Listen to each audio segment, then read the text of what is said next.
지난주 제가 조폐공사 감사 때 일회용컵 보증제 포기로 인해서 수십억 원 피해를 입게 된 주식회사 세론 박종훈 대표님 참고인으로 모셔서 말씀 들었어요. 그때 함께 들었죠? 예. 저는 그때 조폐공사에 어떤 자세로 법원 조정에 임할 것인지 조합 감사 전까지 자료를 제출해 달라고 했는데요.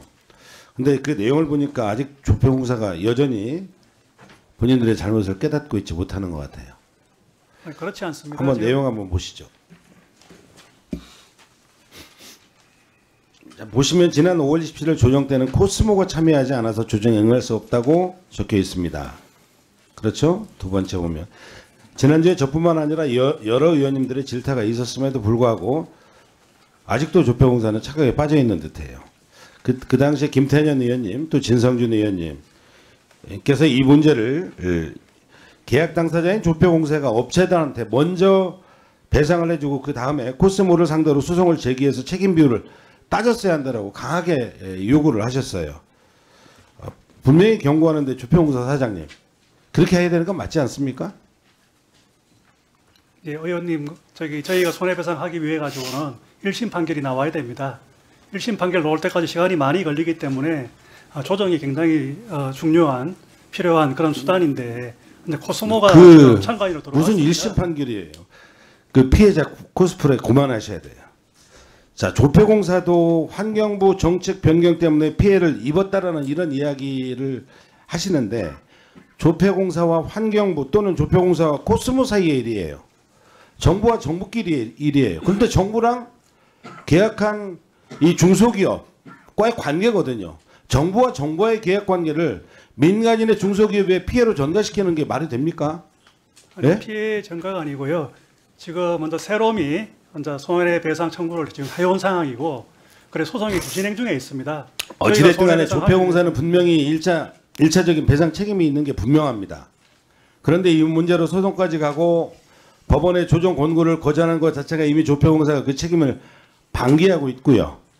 업체 피해를 전가해서 애꿎은 중소기업만 위기로 몰고 있습니다.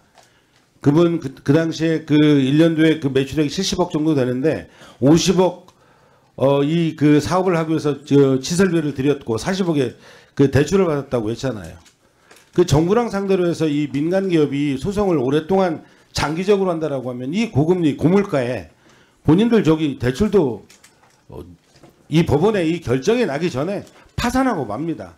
그 현장에서 그 당시에 참고인의 그 눈물겨운 그 억울한 현장의 목소리를 담았잖아요. 국가나 정부의 역할이 뭐겠어요? 국가 간의 계약에 있는 내용들을 그러니까 우리 조폐공사도 할 얘기가 있겠죠. 환경부의 정책으로 인해서.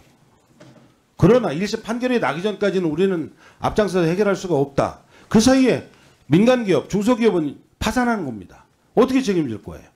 그래서 지금 코스모가 지금 소송 참가인에 들어왔습니다. 들어왔기 때문에 빠른 시일 내에 조정하도록 하겠습니다. 빠른 시일 언제까지요? 그거는 법원 절차에 따라 가지고 조정 절차에 따라. 그 사장님 혁신적으로 생각하셔야 돼요. 중요한 것은 굉장히 안 좋은 사례가 될 수 있어요. 정부의 정책의 변화로 인해서 계약한 정부의 당사자가 정부와 정부의 당사자의 그 변화로 인해서 민간 중소기업이 파산하는 이런 안 좋은 사례가 있을 수 있어요. 저희들 최대한 빨리 조정을 하도록 하겠습니다. 국가와 정부의 책임 있는 역할을 해야 된다는 이야기예요. 네, 알겠습니다. 억울한 눈물을 닦아주는 게 억울한 중소기업의 눈물을 닦아주는 게 정부의 그리고 국가의 역할입니다. 반드시 책임 있게 해주시기 바랍니다. 네, 그렇게 하겠습니다. 그 다음에 우리 차상목 부총리님, 네. 그 국가재정법 43조에 대해서 뭐 많은 의원님도 말씀 주시고 저도 계속 의견을 드리는데요. 이번 국정감사에서 지방교부세와 교부금 불용 처리 위헌 가능성 그리고 두 번째는 수시 배정에 대한 문제점들에 말씀을 드렸는데 둘 다 그 법적 근거가 국가재정법 43조라고 다 이야기합니다. 화면을 한번 보시죠. 교부세 불용과 관련해서는요.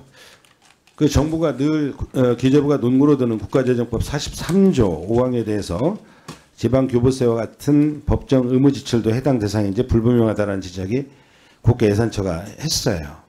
저는 애초에 이 조항이 교부세 불용의 근거가 된다고 보지는 않지만 이처럼 모호한 문제가 있다면 개정을 통해서 그 취지를 명확히 할 필요가 있다는 생각입니다. 그 다음에 수시 배정과 관련돼서요. 국회 예산심의권에 대한 예외적인 제도이고 일단은 현실적으로 부처들 사이에서 관계에서는 기재부가 예산을 틀어주고 다른 기관으로 하여금 먼저 승인해주고 배정해주나 기다리고 매달릴 수밖에 없는 뭐 기재부의 강력한 무기예요. 기재부는 아무 통제도 받지 않고 권한 행사를 하고 있어요.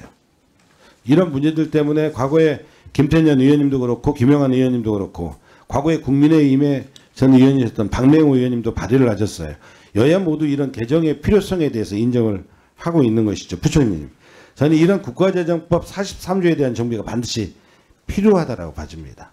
특히 삼권 분립 원칙의 취지에 맞게 43조 개정에 대해서 적극적인 검토를 해주시길 바랍니다. 이건 네, 어떻습니까? 검토를 하겠습니다만 수시배정 관련된 사항은 뭐 국회에서도 여러 가지로 저희가 행정부가 하는 게 예산의 이제 집행 차원에서의 어떤 필요성이 있기 때문에 그 뭐 그런 부분들을 같이 좀 혹시 여기 행정부의 어떤 예산 집행이 해야 될 어떤 뭐 그런 부분 과정에서 그 아까 말씀 상권분리를 말씀하시니까 제가 드리는 말씀인데요. 혹시 그럼 적정하지 못한 그런 상황들이 있을 경우에는 뭐 법 개정에 대해서 검토를 해보겠습니다만 수시배정의 필요성도 굉장히 많기 때문에 필요한 네. 부분도 있을 수 있지만 그렇습니다. 과거의 사례를 보니까요. 연말에 그냥 그 한 10일 앞두고 R&D 예산도 그렇고 전부 다 그렇게 지원을 수시배정을 하지 않았습니까? 이런 것들이 이제 문제라는 이야기죠. 근데 그런 것들이 뭐 그거에 대해서 평가는 다를 수 있지만 아주 필요한 부분도 아주 많이 있습니다. 자, 그다음에 네.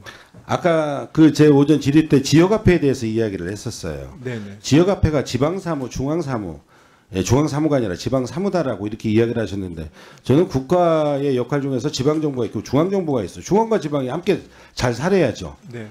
오히려 어려운 데는 중앙정부가 도와줘야 된다 이 얘기. 사무에 대한 구분이 아니라 지역화폐는 전국에 226개, 17개 시도에 지역화폐를 발행으로 인해서 어렵고 소멸지역에 있는 지역의 경제 골목적인 선순환을 만들 수 있는 것을 과거 우리가 코로나 때 우리가 직접 눈으로 목격했단 말이에요.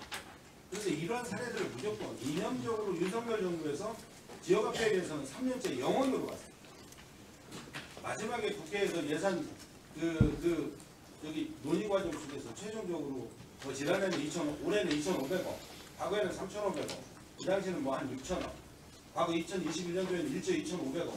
이렇게 그 코로나 위기 때도 지역화폐를 통해서 자영업자들이 파산을 안 하고 견디고 그 피해 방역을 만들어냈단 말이에요.